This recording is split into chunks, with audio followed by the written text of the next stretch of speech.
Hello, welcome back to Steins Gate Zero. I hope Yajo... I hope Yajo was visiting. She knew exactly why, but she still didn't want to admit it. Maho, 準備はできたかい? Okay, last part was a little long, but it was a lot of setup. They were setting up a lot of things going on. She awkwardly stood up from the chair as Dr. Alexis addressed her. 何ですか? 少しはおめかしするかと思ったんだが、魔法はマイペースだね。Dr. Uskin stared at her for a moment and then spoke. It was obvious he was referring to her outfit. この前みたいにパーティーに出席するわけじゃないんですから。あの時だって白衣のままだったじゃないか。あれは服を忘れたんです。そうだったね。Dr. Uskinen was wearing his translator all the time these days. In fact, he'd actually told Maho to talk to him in Japanese. さて、クリスとリンタロウはどういう関係を築いているかな? 会うのが楽しみだよ。Maho and Dr. Uskinen were about to head into Tokyo proper. There, they were to meet Rintarou Okabe. It had been 2 weeks since they'd first asked him to test Amadeus. It was time for the first report. Of course, that was the reason Maho was fidgeting. She was nervous to meet Okabe, no, to see Kurisu for the first time in quite a while. Of course, Maho was able to talk to Kurisu anytime she wanted, but since she'd asked Okabe to be a tester, she tried to avoid doing so as much as possible.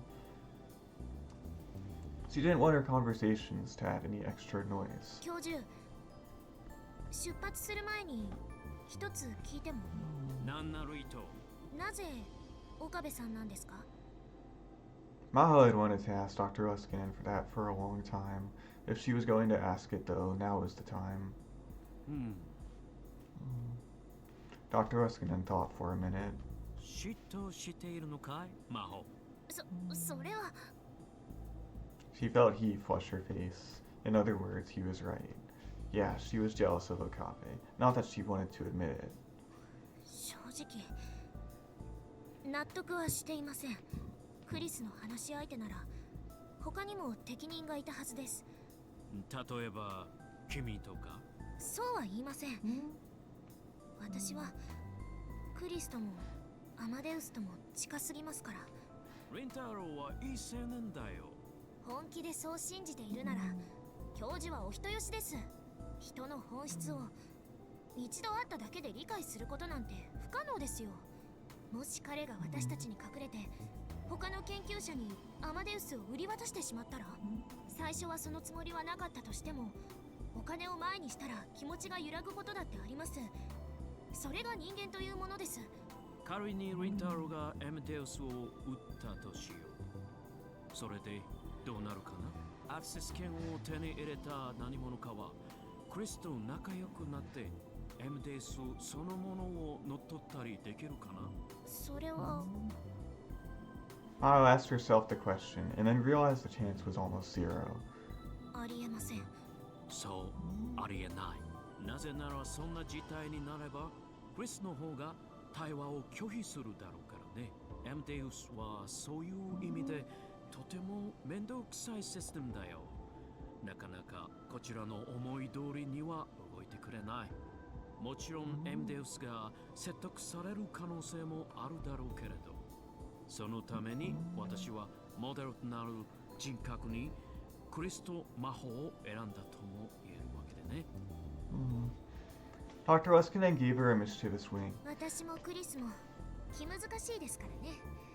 そうやすやすと説得はされないでしょう。She knew he was teasing her, so she decided to say it. いかにも君たちは本当に容赦ない。これぞ最強のセキュリティだよ。けなされているように聞こえるんですが。君たちは我が研究室が誇る最強のレディーさ。Dr. Uskinen laughed happily. He always had a childlike innocence about him. いずれにせよ、アマデウスの AI は一筋縄ではいかないわけでね。だからこそ面白いとも言える。そんな彼女たちを身内だけで独占していても進歩はないだろう。アマデウスが劇的な進化を遂げるための起爆剤のようなものがちょうど欲しいと考えていたところなんだ。しかもなるべく研究とは無関係な人物に預けてかった。ウィンターローは聡明だし適任だと思ったんだ。クリスの友人でもあったわけだし、とりあえず今日の報告次第で判断してもいいんじゃないか。クリスがリンタロウと過ごしてどう変化したのかを見極めてからだね。私たちが見たことのないような意外な一面を覗かせてくれるかもしれないよ。はい。That was what was making her nervous. If Kurisu changed into someone she didn't know, that would make her sad. そろそろ時間だ。リオ。Maho nodded.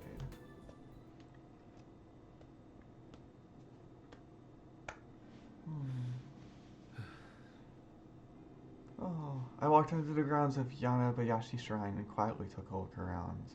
Several cats were sunbathing beneath the cold winter sky, but there was no sign of anyone else. Ukako wasn't back from school yet. Okay, I could talk to Kurisu without anyone staring at me here. I was supposed to meet with Dr. Leskin and Maho after this. Before that happened, I wanted to confirm something with Kurisu. I decided to start the app. ハロー。話がある。今日はこの後教授や先輩に会う予定なのよね。その件について。ああ、緊張する必要はないんじゃない？基本的にはログを提出して、あとはあんたから見た私がどんな印象だったのか軽く聞かれるぐらいだと思う。それだ。ログだよ。それを聞きたかった。もしかしてこれまでの会話は全部記録されてるのか？最初に話したでしょ。私は私以外アクセス不可の領域にログを取っているって聞いてなかった？それを今回教授とヒアジョウさんに提出するのか？多分そう。ということはプライベートのことをお前に喋ろうものならヒアジョウさんやレスキネン教授に筒抜けっていうことか？あんたね、今さらYeah, it was a little late. Kurisu and I had been talking for 2 weeks. I should have asked about this when I got the access key for Amadeus. 今日になって気づいたんだ。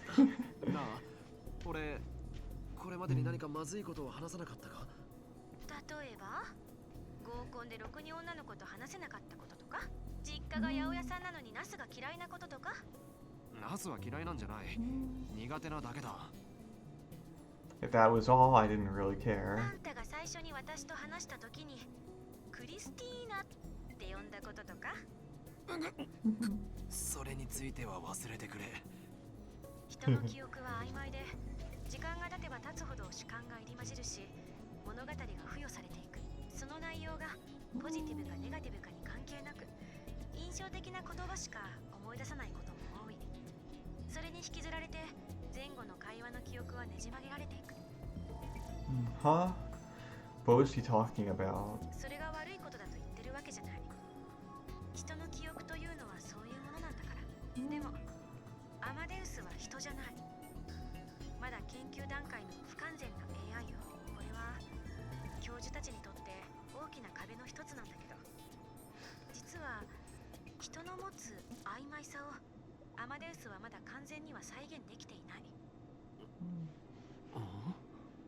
つまりね、忘れるという脳の高度な機能、それを完璧には模倣できてないってこと。でも ATF でのレスキネン教授の講演だとアマデウスは不必要なことは忘れてしまうって。ええ、確かに忘れるわ。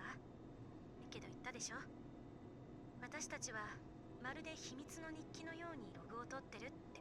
結局、その中には全ての情報が残ってしまってるわけ。そしてそれをロードしてくれば忘却したはずのデータは私の記憶に戻ってきてしまう。OK? It's a lot of information, and in other words, asking her to forget was a waste of time. 代替案はログを消すことだけど、私にとってログはバックアップだから絶対無理。仮に1箇所だけ消去しても同じ。前後の文脈を参照して、その不自然に消去された箇所を自動的に修復してしまう。それでもなんとか記憶を改ざんしたいというのなら、大元のプログラムそのものをいじるしかない。I didn't have that level of access, and I didn't understand how the program worked at all. So basically, until I told Kurisu why I called her Christina, she was going to keep asking. What a pain. どうしてクリスティーナ？本当に引き下がらないな。今すぐ通話を切ってもいいんだぞ。そうやって逃げたって今説明した通り私は忘れない。はぐらかされるとかえって気になってしょうがなくなるのよね。それともあえてそうすることで私に構ってほしいっていう合図を送ってる？構ってちゃんはお前だろう。こっちが大学の講義を受けてる最中でもお構いなしで連絡してくるくせに、それだけじゃなくLINE でまでコメントしまくってきて、好奇心旺盛すぎる。そんな調子で無邪気に首を突っ込むといつか痛い目を見るぞ。研究者はそれぐらいじゃないとやっていけないのよ。She got mad at me. そんなにクリスティーナの件が気になるなら推論でも立ててみたらどうだ？一応いくつかの可能性は考えてはみた。聞いて。 She's really into this. 可能性その1。あんたはクリスティーナなんちゃらという名前のハリウッド女優が好きである。自分がハリウッド女優並みの美貌の持ち主だとでも？ダメは関係ない。同じ名前の人に親近感を持つのと似たような意味よ。つまりこう言いたいわけか。私は岡部倫太郎から親近感を持たれている。単なる例え話でしょ。言葉通りに受け止めないで。冗談だよ。Whenever I talked to Kurisu, I always wanted to tease her. I needed to watch out. 可能性その2。あんたが昔付き合っていた彼女が外国人でクリスティーナっていう名前だった。これについてはあんたの絶望的な英語力を聞く限り絶対にないわね。もしかしたら日本語ペラペラの金髪ブロンド美女と付き合っていたかもしれないだろ。もしかしたの？沈黙は敗北を認めることと同意よ。すいません。可能性その3。オリジナルの私と面識があって直接あるいは間接的にそう呼んでいた。これも確率低いでしょうね。そんな風に呼ばれたら私ならこう答える。ティーナってつけるな。Yeah, that was exactly right. That's exactly what Kurisu said, but it didn't stop because 照れくさかったんだ。 the genius named Kurisu Makise was the person I always wanted to be. どういうこと？素直に名前を呼べないから照れ隠しであえて茶化した言い方をした。照れくさい？ああ、オリジナルだけじゃなくてお前と話すのもだ。私？何しろモニターの中にいる女の子と話すなんて一度もない経験だったから。それはどうも。なんで赤くなってるんだ？赤くなんてなってないし、ただ女の子扱いされるなんて思ってもみなかったからちょっとびっくりしただけで。 Even that reaction was just like Kurisu. お前のそういうところが好き。I shuddered. What was I about to say? This was a 3D model on a screen, a tiny collection of zeros and ones in the shape of a human. What was I about to say to her? 聞いてもいい？私たち知り合いだったのよね。つまりあんたとオリジナルの私がっていう意味だけど。答えたくないならそれでいいけど、どういう関係だったの？少し興味ある。クリスティーナって呼ばれても私は怒らなかった。怒ったけれどそれでも笑っているした。死にたくないよ。I was hit with a violent urge to throw up. I could see Kurisu in front of me, covered in blood. She was looking at me, her eyes cold.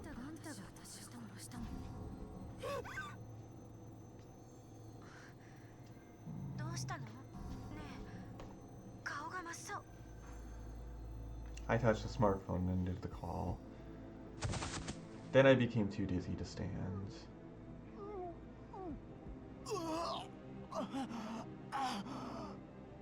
I tried to throw up, but nothing came out. My hands were shaking. That's right, I can't change reality. But there I was, trying to talk to Kurisu like nothing had happened. I was treating her like the real Kurisu, and trying to avert my eyes from what I'd done. I was just clinging to Kurisu. This was wrong. I shouldn't talk to Kurisu anymore. The call was from Kurisu. I hung up in the middle of the conversation, so she was probably mad. Mad. She was just an AI. Kurisu's anger was just a program. Kurisu wasn't Kurisu. Don't treat them like they're the same. I shouldn't talk to Kurisu anymore. I kinda want to. なんだなんだじゃない。急に切るなんて失礼。どうかしたの？なんでもないでもひどい顔色してるじゃない。本当になんでもない放っておいてくれしばらく連絡してこないでくれると助かるあまり無理せずに誰か知り合いに連絡しなさいよ。それじゃ。 Kurisu gave up easier than I expected. Maybe she realized that as an artificial intelligence, there was nothing she could do. Realized. I was making her sound like a real person. In the second that thought crossed my mind, I almost saw an image of a bloody hand. I gritted my teeth and waited for it to pass. I should have really turned my smartphone off until I calmed down a little. I was fine just a moment ago. But now even hearing Kurisu's voice was enough to send me into a panic. I'd gone back to how I was half a year ago. Back then, even hearing Kurisu's name was enough to make me dizzy. 手を出すべきじゃなかった I shouldn't have tried to chase Kurisu's shadow. For now, I should just turn off the smartphone. But in the end, I couldn't make that decision. I gulped down an entire bottle of mineral water and caught my breath. There was still a little time before my meeting. I wanted to get some air up here and recover a little. I looked down over the scenery below the overpass. The city was in the Christmas spirit. The atmosphere was charged with excitement. It was the exact opposite of me. I took more deep breaths. I still felt like I wanted to throw up. I was getting a headache too. If I went to Dr. Leskinen like this, I'm sure I'd worry him. And then I realized that the two girls coming up the stairs were looking at me. I peered into the late afternoon darkness to try and make out their faces. One of them, the girl with the short haircut, waved. やっぱりオカリンさんだ。こんにちは。ああマユリの友達の They were Mayuri's friends and fellow cosplayers. I think their cosplay names were Kaid and Fubuki. I didn't know their real names, which was Kaid and which was Fubuki again. 大丈夫ですか？具合悪そうですけど。ああ大丈夫 If I made them worry here and they talked to Mayuri, it would cause a big fuss. I didn't want her to worry about me when she didn't have to. I shouldn't have come back to Akihabara anyway. I'd run into people I knew just walking through town. I should have gone toward Kondo when I left the shrine. オカリンさんっていつもなんだか辛そうに見えます。そうかそうだよ。ふぶきちゃん。そんなオカリンさんを見てるマユシーも辛そうで、私もオカリンさんとマユシーのこと見てると泣きそうになって。私何言ってんだろう。 This Fubuki girl must really care about Mayuri. I felt a little better after hearing that. オカリンさんの好きな人って誰ですか？ The girl I like. An image of Kurisu appeared in the corner of my eye again. The feeling in my hands when I took her life came back. No, calm down. オカリンさん、ごめんなさい。失礼なこと聞いちゃって。私オカリンさん、本当に大丈夫ですか？ああ、大丈夫。 Hyde and Fubuki were looking at me, worried. I got away from them as fast as I could.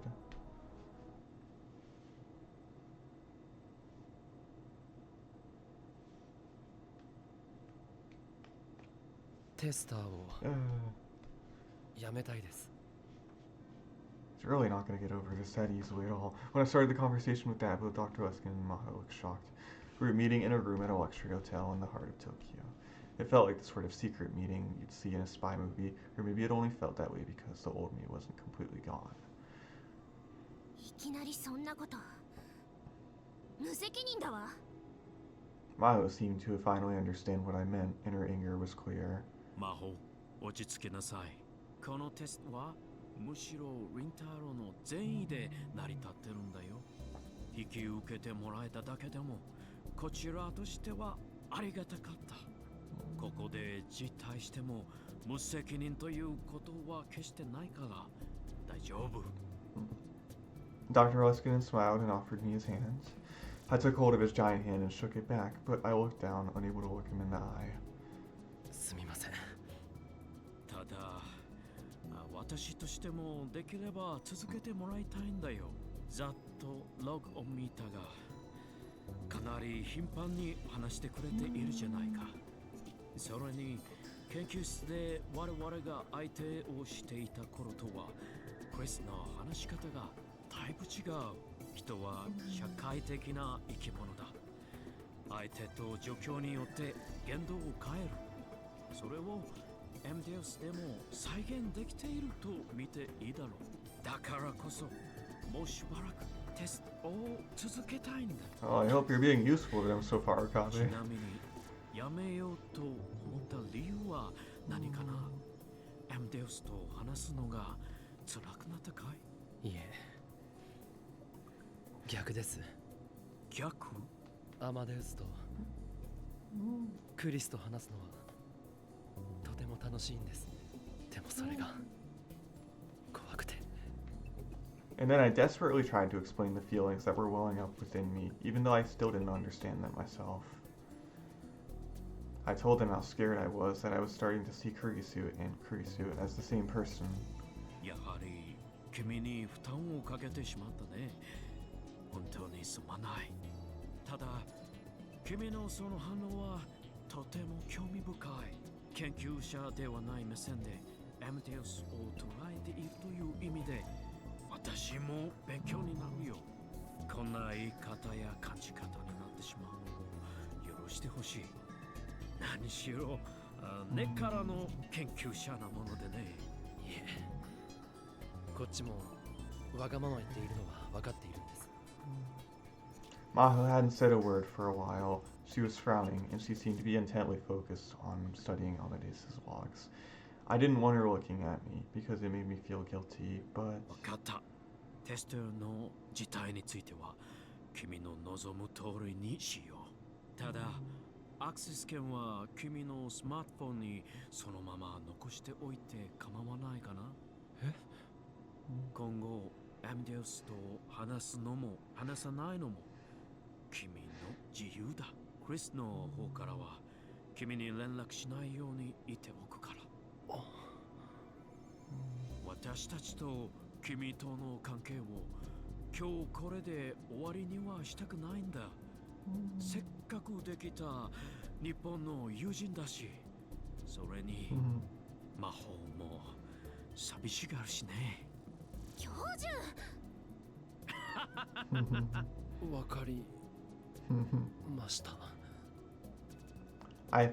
It felt like giving in, but at the same time, I didn't want to lose my relationship with Dr. Leskinen. My goal of going to Victor Condra University hadn't changed at all.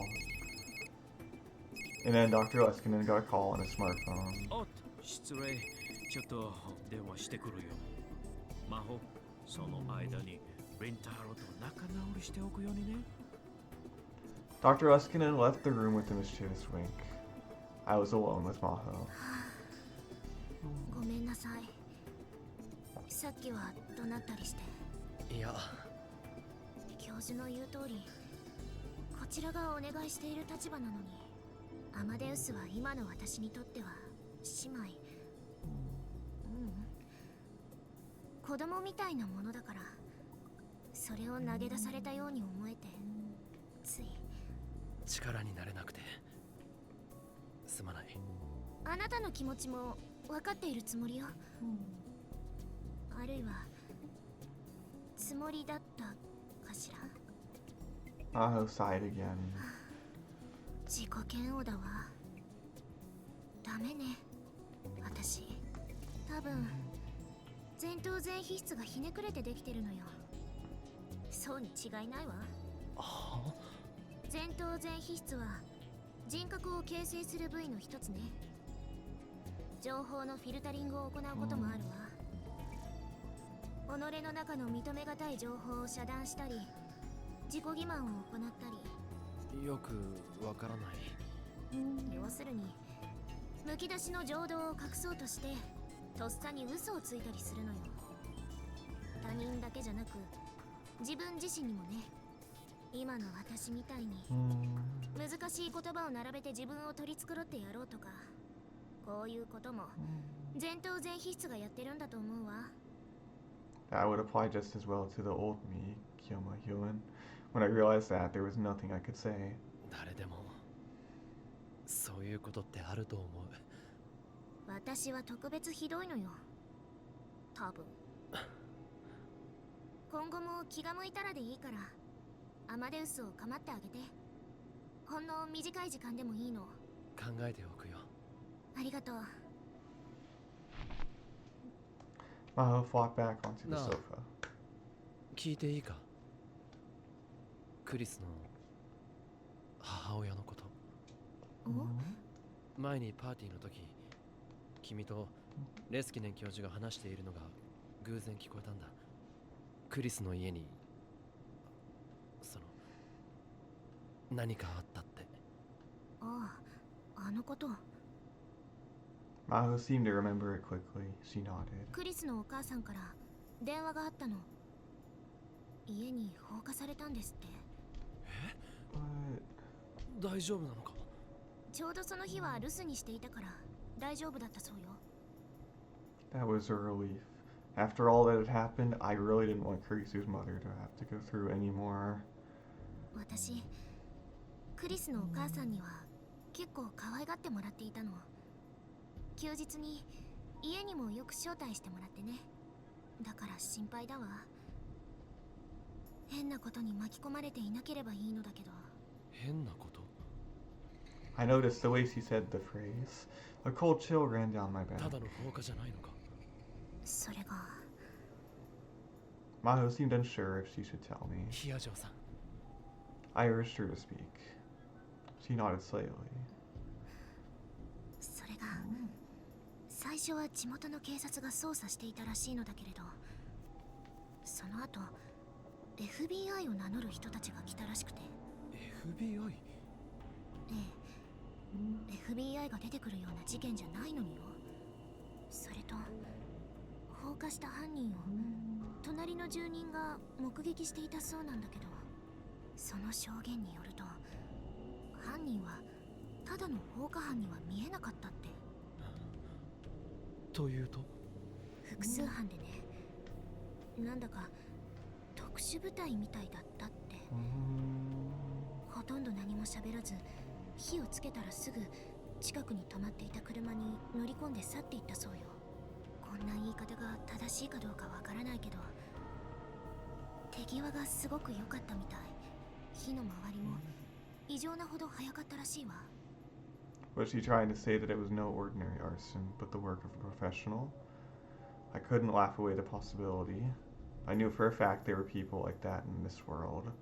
それとその犯人たちがロシア語を話していたって。ロシア語？ Russian. The first thing that came to my mind, whether I liked it or not, was Nakabachi. Half a year ago, he stole a paper about time travel from Kurisu, his own daughter, and used it to seek asylum in Russia. Could that have something to do with it? それともう一つ、クリスが亡くなったばかりの頃、私たちの研究室でもおかしなことがあったの。地元警察と一緒に日本の刑事という人が来たのよ。日米の合同捜査でクリスの事件を調べているって。もちろん私たちはできる範囲で協力したんだけれど、何日か経って大学が警察に問い合わせをしたら、そんな刑事が日本から来た事実はないって言われたわ。じゃあその日本の刑事は偽物だった？それだけじゃないの。地元警察も私たちの研究室を捜査した事実はないって。つまりね、日本の刑事どころか警察と称してやってきた人たち全員が偽物。そのことがあってから私 Maho shook a little and wrapped her arms around herself. クリスの死には何か裏があると疑っているわ。別に陰謀論者ではないけれど、何かもっと別の理由でクリスは殺されて、それが闇に葬られてしまったんじゃないかと、そう考えているのよ。I was the one who killed Kurisu. The police never found out. They never would, probably. No one could prove a murder that had been committed by a time traveler. The police had announced that a foreign thief had snuck into the storeroom at the radio building, and Kurisu had been killed because she saw him. Supposedly there is an international warrant out for the thief's arrest because he'd already left the country. And when I killed Kurisu, there was one other person there, Dr. Nakabachi. It was eerie that his name hadn't come up at all. Russia, CERN, the time machine. I remembered the future that Suzuha, or perhaps I should say John Titor, had spoken of. She'd said World War III was going to start within a decade, and it would be the time machine that set it off. The EU and Russia would be in a race to develop it, and then even America would intervene. That would be the spark. Were we, at the center of a chain of events that would result in the deaths of 5 billion people? I couldn't help but feel that way. このままじゃクリスは浮かばれないわ。真実を知りたい。真実？ I couldn't stop myself from shaking as I looked at Maho's face. 真実を知りたいって。 That was dangerous. If she tried to learn the truth, there could be no doubt that she put herself in danger. The Rounders who came crashing through the veil of night. My childhood friend who died in my arms after being shot in the head. And after that, the nightmarish and seemingly endless time loops. All the horrors that I experienced in the Alpha World line came flooding back, and I fought to stifle a moan. でもそれは警察に任せておいた方がいい。そうかしら。少なくとも自分でどうにかできるなんて思わないことだ。人間一人の力なんてあまりにちっぽけなものだから。 After I said that, I regretted it, but it was too late. Maho's gaze had turned into a piercing glare. あなた、もしかして何か知っているの？ My panic was about to show. I quickly covered my face with my hands. そんなはずないだろう。そう。変なこと言って悪かったわ。私、クリスのことになるとついムキになってしまうの。彼女のこと本当に好きだったのね。あいつは本当にいいやつだったし、本当にすごいやつだった。俺も好きだったよ。ええ。あなたのことを見ていればわかるわ。A heavy silence filled the air between us. I felt like I had to say something, but fortunately, Dr. Leskinen came back just then. 二人ともよかったらこれから食事でもどうかな？ Maho and I nodded and stood up from the sofa. 岡部さん、またこちらでのクリスの話を聞かせてくれる？ああ、いつでも。I was just barely able to smile back at Maho.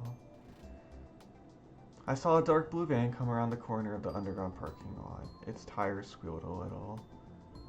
It wasn't a Japanese car, it was a station wagon that looked like a sports car from some foreign manufacturer.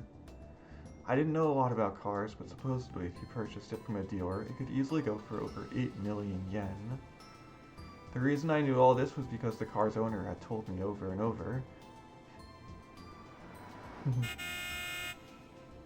The station wagon stopped in front of us, and there was a short bark from the horn. Associate Professor Izaki came out from the driver's side. While I was eating with Dr. Leskinen and Maho, he called me about something else. When I told him I was having dinner with the two of them, he'd offered to drive us home. Dr. Leskinen had tried to refuse, but Izaki had insisted so much that he had no choice but to accept. He had a pretty nice car for an associate professor. This was the cause of a lot of speculation around the college. Some people said his family was rich, and others that he had the wife of some CEO as a patron. He'd once quietly told me the truth that he was single and spent all his money on his car, but who even knew if that was true? Izaki was acting like he was a professional chauffeur, opening the rear door and escorting Dr. Leskinen and Maho. Dr. Leskinen thanked him and got inside. Maho went around to the back to load up her luggage.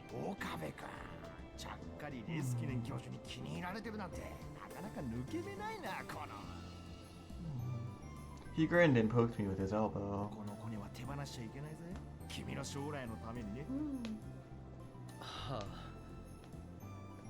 He was a hard guy to hate, but for an associate professor, he seemed kind of shallow. It was one of the unfortunate things about him.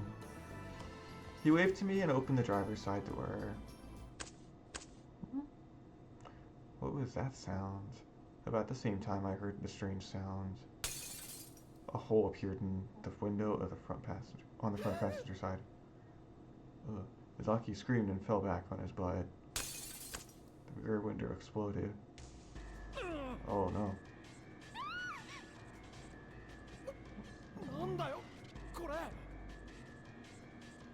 I panicked. Was this some kind of supernatural phenomenon? I was too confused to move. And then in the corner of my vision, I saw someone. A man I didn't know appeared out of the shadow of one of the pillars. He was holding something strange in his hand. It looked kind of like a handgun. It was tiny, with a short barrel, and kind of flat. I couldn't see any kind of silencer. I remembered him from somewhere. I felt like we'd met before. Where? I thought, but nothing came to me immediately. The man was standing there, mumbling something to himself.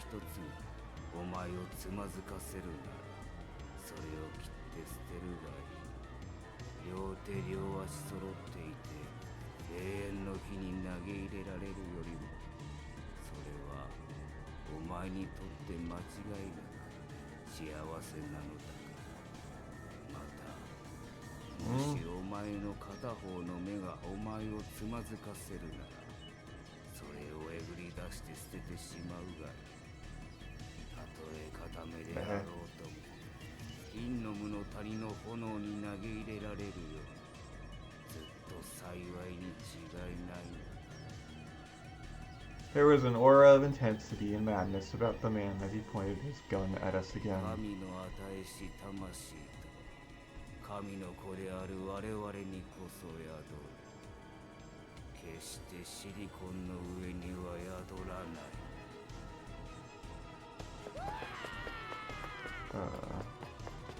Izaki stood up, turned around, and fled in terror like a startled rabbit.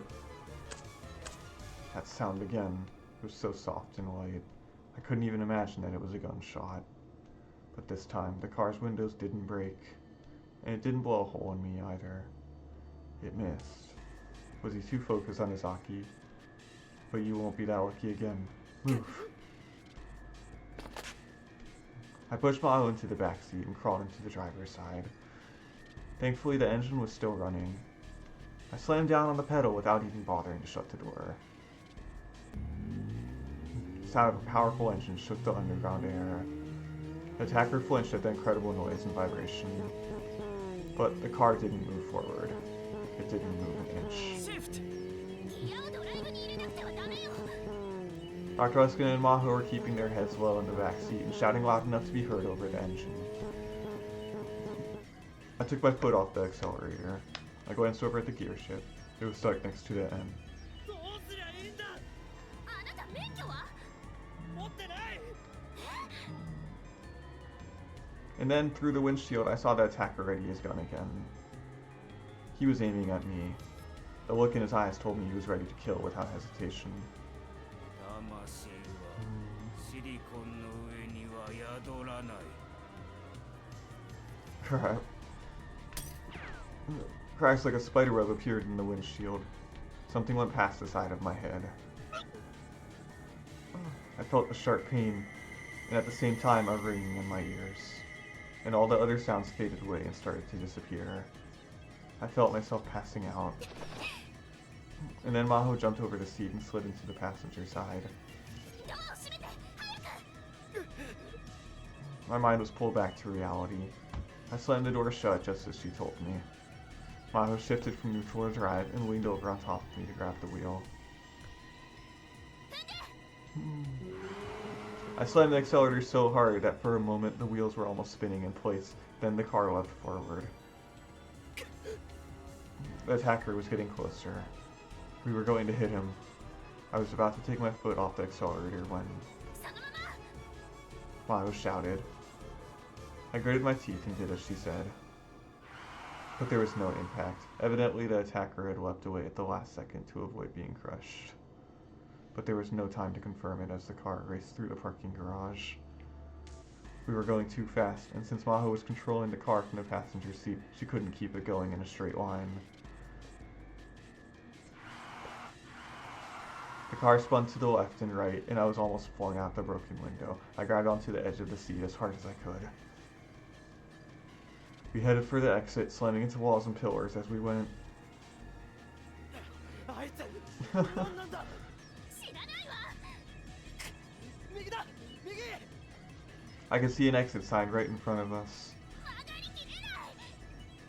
I pressed the brake and put my hand on top of Maho's, turning the wheel to the right. But that was the wrong thing to do. The rear tires slipped. The car spun in a circle. And then it came to a stop. 大丈夫か。表示は？ I looked back and saw Dr. Luskin lying face up on the seat, giving me a thumbs up sign. 運転変わって。 I quickly put my hand on the door and got ready to get out of the driver's seat. But then I saw an old creaky sedan rolling towards us and shivered. It was the man from a moment ago. He was following us and moving really fast. 俺の突っ込んでくるぞ。こっちのドア開かない。 Had it broken when we slammed into the wall. I grabbed Maho out of the passenger seat and rolled outside. Dr. Luskin rolled out of the rear door.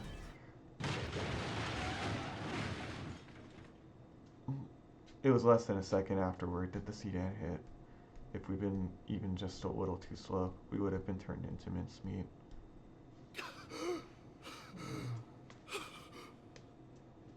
I stood up and offered Maho a hand, then moved away from the unrecognizable wreck that used to be a car. 大丈夫か。ありがとう。 Both cars were smashed together. The attacker's sedan was completely embedded in the rear half of the car we'd been driving. There was no way he could have survived. There were no tire marks on the ground, which meant he'd slammed into us without braking. I shivered. I had almost been killed. とにかく警察に連絡。 I was about to pull out my smartphone when the security guards heard the commotion and came running. すみません。警察を呼んでください。 The security guard nodded and contacted the police.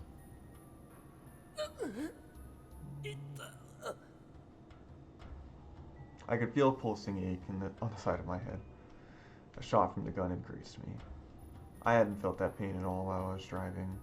I fearfully reached up to touch it and felt blood flowing from my temple down my face. I gulped when I saw that my fingertips had turned bright red. I almost saw Mayuri when she was shot in the head. I almost saw Kurisu when I'd killed her. The images felt like they were about to come flashing back to me, and I struggled to stay standing. あなた血だらけじゃない。弾が当たったの。 Maho went pale. ここってまずい場所だったりするのか。そこには線側頭動脈っていうのがあって。見せてごらん。少し触るよ。Dr. Leskinen looked at the wounds. When he touched me, I felt more pain, but I gritted my teeth to endure it. 大丈夫。傷はそんなに深くない。よかった。これを使いなさい。すみません。 I put the handkerchief he offered to me up to my temple. 襲ってきた人。セミナーにいた人だわ。 Oh. 覚えてない？あなたが異議を出した相手よ。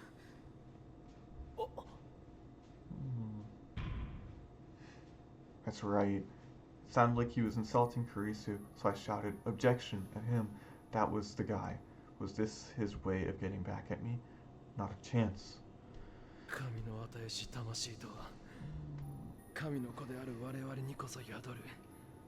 決してシリコンの上には宿らない。何？銃を撃つ前に言ってたんだ。アマデウスのことかしら。さあ。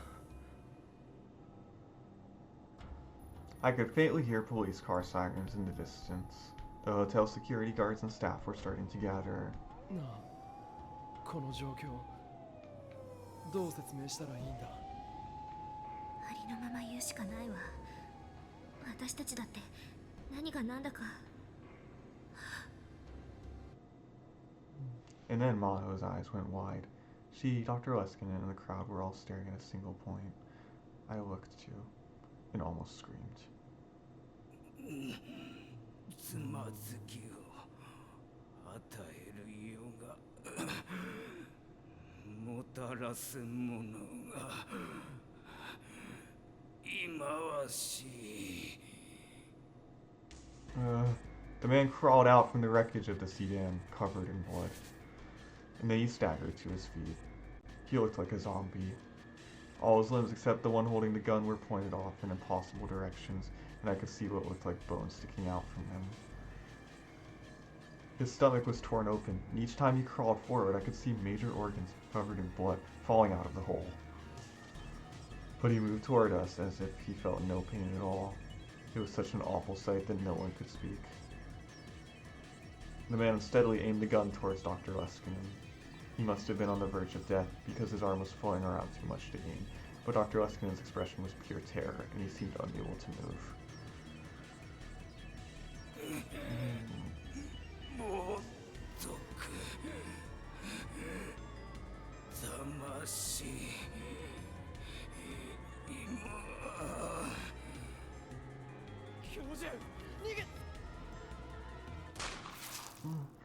A shot rang out. Fresh blood flew out of the man's head, and his body was blown away as if it had been hit by a truck.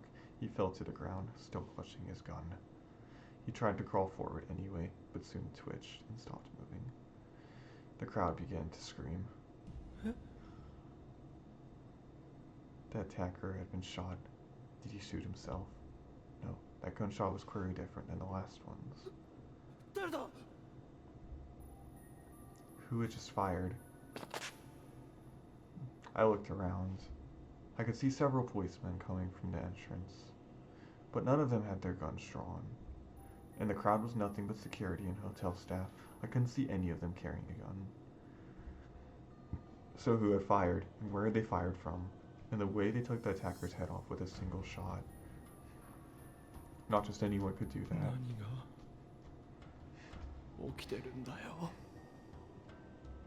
Of course, no one told me. Afterward, the police took us into custody. We were taken to the police station and questioned until late into the night. The sun was almost about to rise by the time we left. The police took me home in a patrol car. Dr. Leskinen and Maho were having the police take them back to their hotel in Wako, so we split up in front of the police station. We never did find out why the man had attacked us. Jeez. She felt dizzy. That's strange, Suzuha thought. She stopped moving. Since she was in the middle of the sidewalk, the other pedestrians looked irritated as they moved around her. She took a deep breath and waited for a moment, but she still felt dizzy. Actually, she was finding it difficult to stand. Was she hallucinating, or was the whole world starting to get blurry? All the noise of the city around her suddenly felt very far away. It was like she was diving underwater. Was this the reading Steiner ability that Uncle Ocarina had talked about? Was she starting to acquire it too? And then she realized how warm she felt. The truth hit her.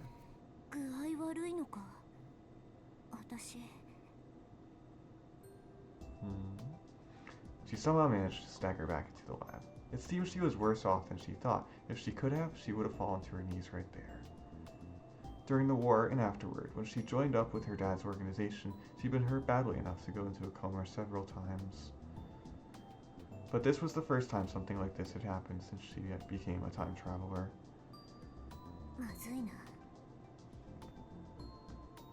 She looked up to the second floor. The lights were on. She felt honestly relieved to know her dad was there. She walked up the stairs. The door was unlocked. She didn't have the energy to speak, so she tried to silently take off her shoes, and then she tripped. She fell forward.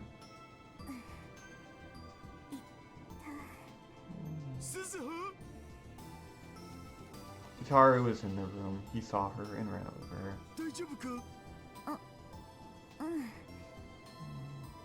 She rubbed her knee and tried to stand up, but staggered again and fell into Rintarou's arms.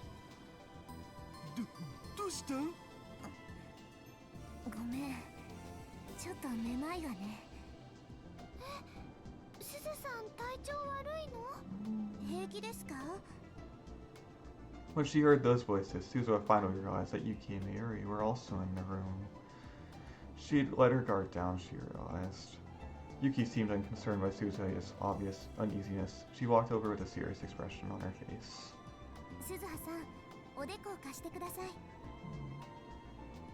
Yuki brushed her bangs aside and put her own forehead up against Suzuha's. Suzuha's heart started pounding. She had distant memories of her mother doing this before.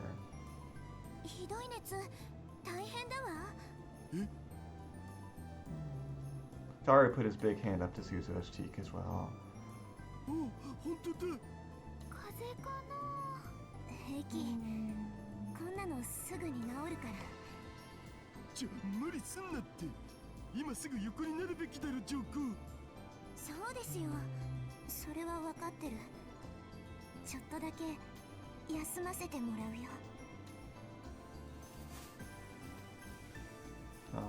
Suzuha used the last of her energy to reach the sofa. She collapsed on top of it and closed her eyes. Calm down, she told herself.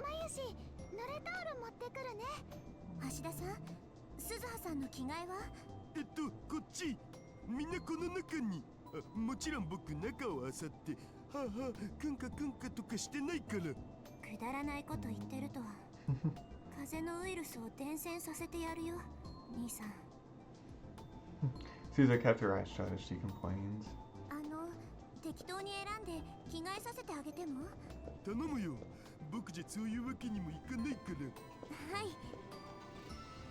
As she listened to the conversation going on around her, Suzuha felt a cold towel on her forehead.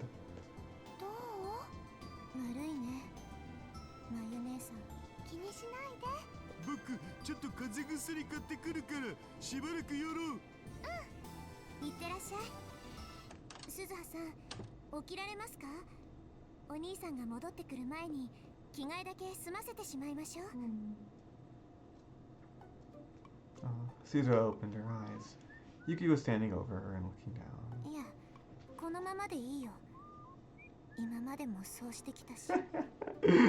In fact, before Suzuha became a time traveler, there were many times when she'd been unable to rest, even if she was sick. Many times she wasn't able to change clothes or even lie down. Compared to that, this was a lot nicer.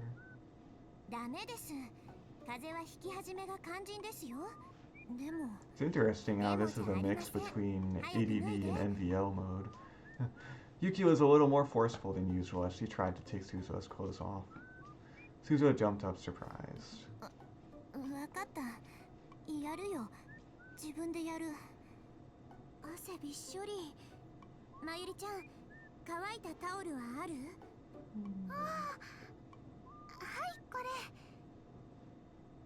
Yuki took the towel that Mayuri had brought from the shower room and gently wiped the sweat off of Suzuha's forehead and neck. くすぐったい。少し我慢してください。子供じゃないんだから。けど、Suzuha shook as she was rubbed with the towel. She wasn't used to being touched, and this was the first time since she was very young that anyone had done this to her. もういい。自分でやるってば。別に遠慮しなくても遠慮とかじゃないから。Suzuha grabbed a towel from Yuki, trying her best to hide herself from the gaze of the other two. She took off her clothes and wiped away the sweat.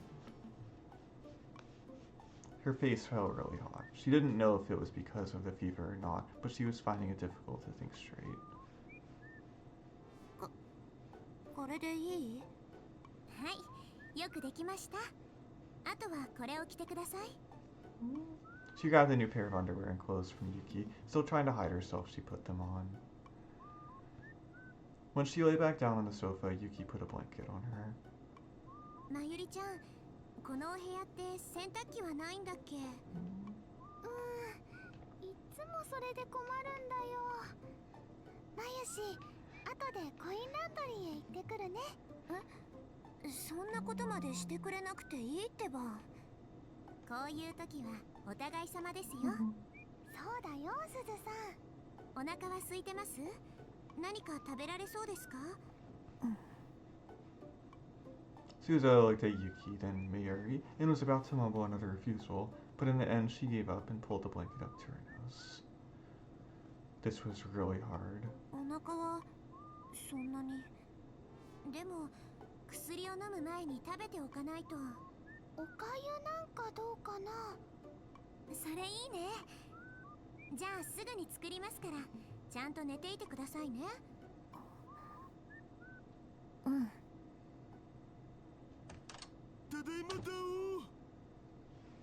Tara came back from the drugstore a while later.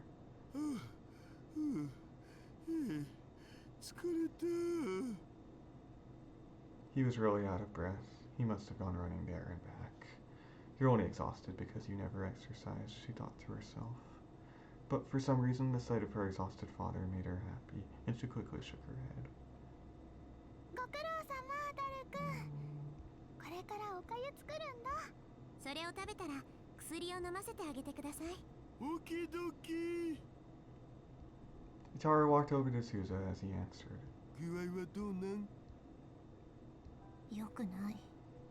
やっぱ疲れが溜まってたんだな。鈴葉が休んでるとこ見たことないし。我ながら情けないよ。私、ここにいない方がいいかもしれない。Aw. どこかで気が緩んでたんだ。父さんがいて、まゆ姉さんがいて、ルミ姉さんがいて、いつの間にか母さんまで。そのせいで時々任務を忘れそうになる。なんだかこの温かい時間がいつまでも続くんじゃないかって錯覚しそうになったり、このまま戦争なんて起きないんじゃないかってふと考えてしまったり、普通の女の子と同じような暮らしに憧れてしまいそうになったり。それのどこが悪いって言うん？When Dari spoke, his face was actually serious for once, and he was looking straight into Suzuha's eyes. It was the face of the father she knew so well, the man who was always there for her. ここを出てどこへ行くつもりなんだよ。それはマシンの中とか。あんなところにずっといられるわけないだろ。でもあんなところに娘をずっと置いておけるわけないだろ。とさ。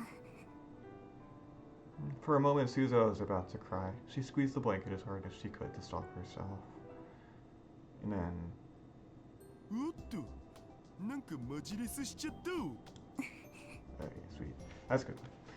Bye.